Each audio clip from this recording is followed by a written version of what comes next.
Snow white और 7 बूंदे। एक बार की बात है, बहुत बहुत समय पहले एक राजा और रानी राज्य करते थे एक सुदूर प्रदेश में। रानी बहुत ही दयालु और प्यारी थी और राज्य के सभी लोग उसका आदर करते थे।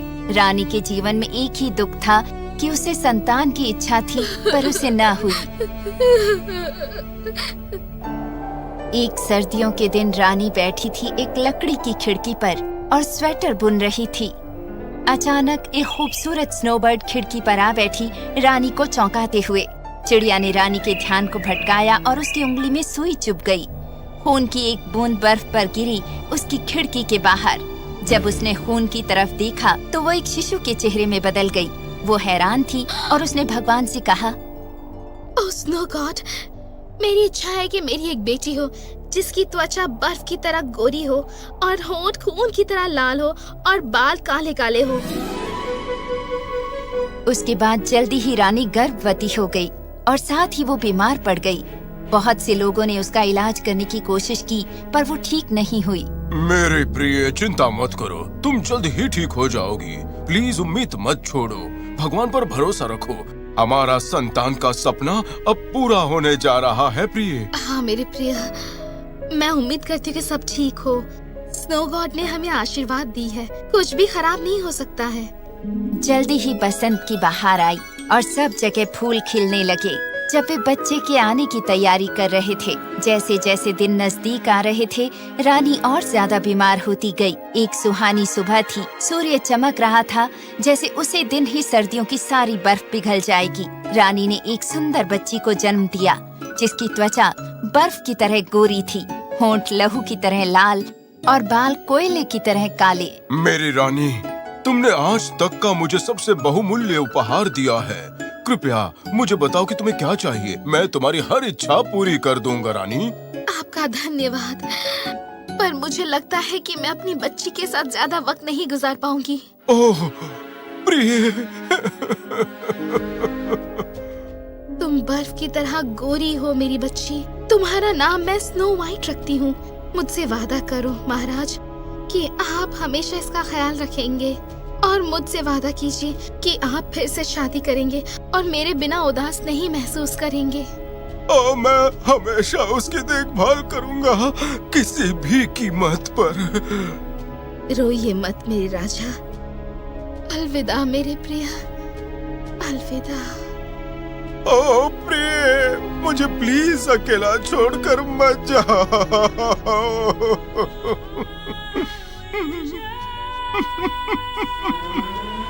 कुछ सालों तक राजा बहुत उदास रहा रानी की असमय मृत्यु के कारण।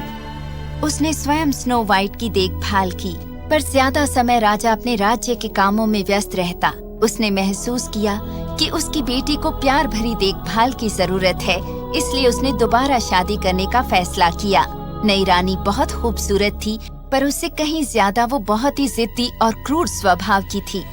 उसने काला जादू सीखा था जिससे उसने राजा को अपने वश में कर लिया। उसके पास एक जादू का आईना भी था जो भविष्यवाणी करता और सच बताता जब भी वो जानना चाहती। मेरे प्यारे आईने, ओ दीवार पर लगे आईने, दिखा कौन है सबसे सुंदर। ओह मेरी रानी, तू ही सबसे सुंदर है। ओ सच में, तुम्हारा बहुत बहुत धन्यवाद, तुम बुद्धिमान हो। जैसे जैसे समय बीतता गया, स्नो वाइट और खूबसूरत होती गई, पहले से भी कहीं ज्यादा खूबसूरत। वो पूरे राज्य में सबसे खूबसूरत लड़की बन गई, लेकिन सौतेली माँ को उसकी सुंदरता से ईर्ष्या होने लगी। आईने, ओ दीवार पर लगे आईने, कौन है संसार में सबसे सुंदर? तुम मेरी रानी, तुम ही सबसे गोरी और सुंदर हो, ये सच है, पर स्नो वाइट तुमसे भी ज्यादा सुंदर है। तुम्हारी हिम्मत कैसे हुई ऐसी बकवास करने के लिए? क्षमा चाहता हूँ, मुझे केवल सच बोलने के लिए ही बनाया गया है। रानी गुस्से से आग बबूला हो गई। उसने अपने शिकारी को बुलाया। स्नो वाइट को जंगलों में ले जाओ और उसे मार डालो और सबूत के लिए उसका दिल निकाल के ले आओ। जैसी आपकी आज्ञा। रानी ने स्नो वाइट से कहा कि जंगल में जाकर कुछ जादू के फूल लेकर आए जो उसे और भी ज्यादा सुंदर बना देंगे इस संसार में। वो बेचारा शिकारी स्नो वाइट को जंगल में ले गया, पर लड़की को मारने में उसने खुद को असमर्थ पाया। ओ प्यारी राजकुमारी, तुम्हारी सौतेली माँ ने मुझे तुम्हें मारने का हुक्म दिया है, पर मैं तुम जैसे सुंदर और दयालु लड़की को नहीं मार सकता। भाग जाओ, जितनी दूर हो सके भाग जाओ और वापस कभी किले की तरफ मत आना। आप बहुत ही दयालु हैं। आपने मुझे नहीं मारा तो मेरी माँ आपको दंड देंगी। मैं किसी तरह उससे निपट लूंगा, लेकिन इस वक्त तुम जाओ। स्नो वाइट जितना हो सकता था तेज भागी। शिकारी ने एक जंगली सुअर का दिल लाकर रानी को पेश कर दिया।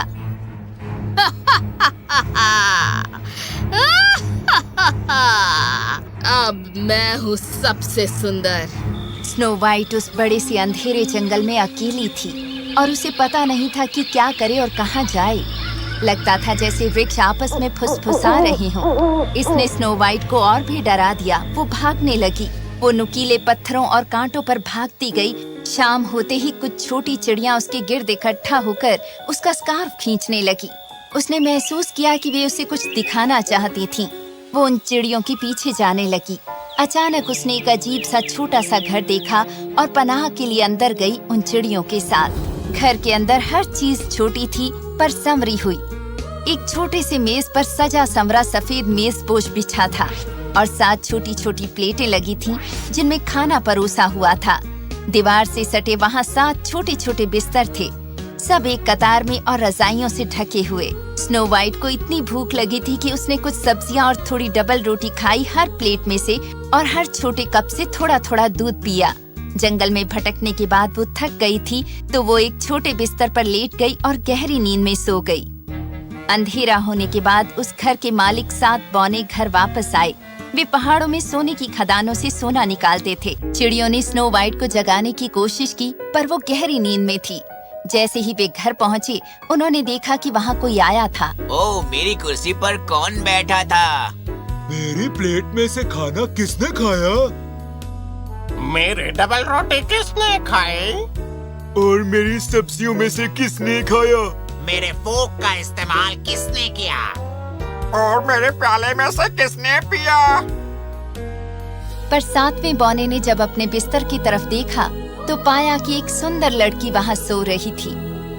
कोई मेरे बिस्तर पर सो रहा है। 7 बौने दौड़कर बिस्तर के पास आए। ओह, क्या बात है? ओह, ये लड़की कितनी सुंदर है। जरा धीरे बोलो, उसे सोने दो, चुप रहो। वे सब उसके बिस्तर को घेरते हुए गहरी नींद में सो गए। अगली सुबह स्नो वाइट उठी और जब उसने 7 बौनों को देखा वो डर गई। उसका चिल्लाना सुनकर बौनी जाग गए। डरो मत हमसे। हम ड्वार्फ हैं, तुम हमारे घर में हो, फिक्र मत करो। तुम्हारा नाम क्या है? मेरा नाम स्नो वाइट है। तुम हमारे घर के अंदर कैसे आई? स्नो वाइट ने उन्हें अपनी पूरी कहानी सुनाई। बौनों ने कुछ देर एक दूसरे से बात की और फिर कहा, तुम हमारे लिए हमारे घर की देखभाल करोगी और बिस्तर बनाओगी, और खाना बनाओगी, धुलाई, सिलाई और बुनाई, और सब चीज साफ सुथरी और संभाल कर रखोगी। फिर तुम हमारे साथ रह सकती हो और तुम्हें वो हर चीज मिलेगी जो तुम चाहो। मैं ये पूरे दिल से करूंगी। तो स्नो वाइट खुशी से रहने लगी उन बौनों के साथ। हर सुबह बौने पर्वतों पर चले जाते सोने की तलाश में और शाम को जब वे वापस घर आते स्नो वाइट उनके लिए खाना तैयार रखती और घर सजा संवरा। दिन के दौरान वो अकेली होती सिवाय उन छोटी चिड़ियों के और जंगल के पशुओं के जिनसे वो अक्सर खेलती। आईने आईने दीवार पर लगे आईने, कौन है सबसे सुंदर इस दुनिया में? तुम मेरी रानी, तुम बहुत सुंदर हो, ये सच है। पर स्नो वाइट जो पर्वतों के पार बौनों के साथ रहती है वो अभी भी तुमसे 1000 गुना सुंदर है। नहीं, वो गोरी लड़की अब भी जिंदा है। उस शिकारी ने मुझे बेवकूफ बनाया। मैं उसे सबक जरूर सिखाऊंगी, पर मुझे अब स्नो वाइट को मारना होगा। पर कैसे? कैसे? मुझे बताओ कैसे? उसने महसूस किया कि उसने गुस्से में आईना तोड़ दिया है। रानी ने सोचा और सोचा, फिर दोबारा सोचा वो कैसे स्नो वाइट से छुटकारा पा सकती है। अंत में उसने कुछ सोचा। वो अपने सबसे गुप्त कमरे में गई जहाँ किसी को आने की अनुमति नहीं थी। वहाँ उसने एक जहरीला सेब बनाया, इतने कलात्मक तरीके से कि जहरीला होने के बावजूद वो बाहर से बहुत सुंदर और ताजा लगता था। फिर अपने जादू से उसने खुद एक बूढ़ी बेचने वाली औरत का वेश धारण किया और बोनो के घर तक गई, जो पर्वतों के पार था, और दरवाजे पर दस्तक दी। स्नो वाइट ने खिड़की से बाहर झांका। आप कौन है माँ जी? मैं आपके लिए क्या कर सकती हूँ? दरवाजा खोलो सुंदर लड़की, मैं बहुत गरीब हूँ। मैं तुम्हें ये सेब देना चाहती हूँ ताकि मैं अपने पति के लिए रोटी खरीद सकूँ। मैं किसी को अंदर नहीं आने दे सकती। 7 बोनो ने मुझे ऐसा करने से मना किया है। कोई बात नहीं बेटी, लो मैं तुम्हें ताजे और स्वादिष्ट सेब देती हूँ, बदले में मुझे एक रोटी का टुकड़ा दे दो।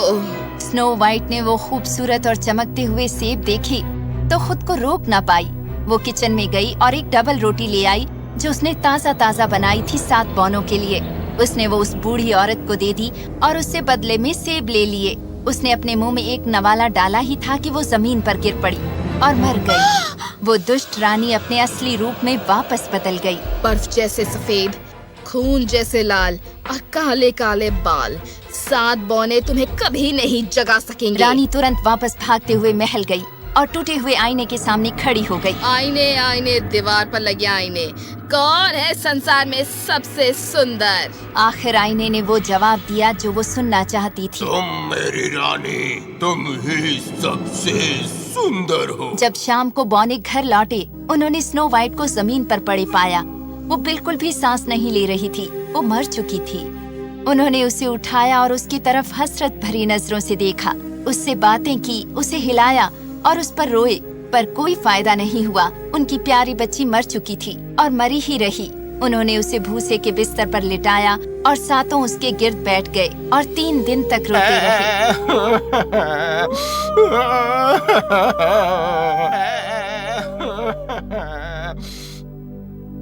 वे उसे दफनाने वाले थे, पर वो अभी भी इतनी तरोताजा और जीवित लगती थी। उसके गाल अभी भी खूबसूरत और लाल थे। हम इसे काली जमीन में नहीं दफना सकते, इसे सफेद ही रहना चाहिए, बेदाग जैसे कि ये है। उन्होंने एक पारदर्शी शीशे का ताबूत बनाया ताकि वो हर तरफ से दिखाई दे। उन्होंने उसे उसके अंदर लेटाया और ताबूत पर सुनहरे अक्षरों में लिखा, यहाँ लेटी है राजकुमारी स्नो वाइट। फिर उन्होंने वो ताबूत बर्फीले पर्वत पर रख दिया। चिड़िया और बाकी जानवर स्नो वाइट के लिए मातम मनाने लगे। उसी समय एक राजकुमार उस पर्वतीय क्षेत्र में आया शिकार करने के लिए। उसने बौनों की भीड़ देखी और एक शीशे के केस के गिर्द पशुओं को देखा। राजकुमार सोचने लगा कि आखिर ऐसा क्या है उस बक्से में जो इतने सुंदर जानवरों को आकर्षित कर रहा है। राजकुमार करीब गया और पढ़ा जो सुनहरी अक्षरों में लिखा था। उसने सोचा ये वही लड़की है जिसके उसने हमेशा ख्वाब देखे। मुझे ये ताबूत ले जाने दो और मैं तुम्हें इसके बदले कुछ भी दे सकता हूँ दोस्तों। अगर तुम हमें सोना दोगे तो भी हम इसे नहीं ले जाने देंगे। प्लीज मुझे इसे ले जाने दो, क्योंकि मैं इसे देखे बिना जी नहीं पाऊंगा। मैं मर जाऊंगा अगर तुम लोगों ने इनकार किया तो। पागल हो गए हो क्या? ये तो मरी हुई है, इसे ले जाकर क्या करोगे तुम? मैं इसे सम्मान दूंगा और इसके लिए एक स्मारक बनाऊंगा अपने महल के नजदीक, ताकि उसकी आत्मा शांति से रहे। भले बौनों को उस पर दया आ गई और उसका सुझाव स्वीकार कर लिया। राजकुमार के सेवक उसे कंधों पर ले जाने लगे, पर तभी ताबूत उठाते समय एक लड़खड़ा गया, जिसकी वजह से सेब का जहरीला टुकड़ा जो स्नो वाइट ने खाया था बाहर निकल आया। राजकुमार तुरंत ताबूत को संभालने के लिए दौड़ा। उसने उसे पेड़ के नीचे रखा और उसे निहारने लगा। वो अभी भी सुंदर लग रही थी, जैसे जीवित हो।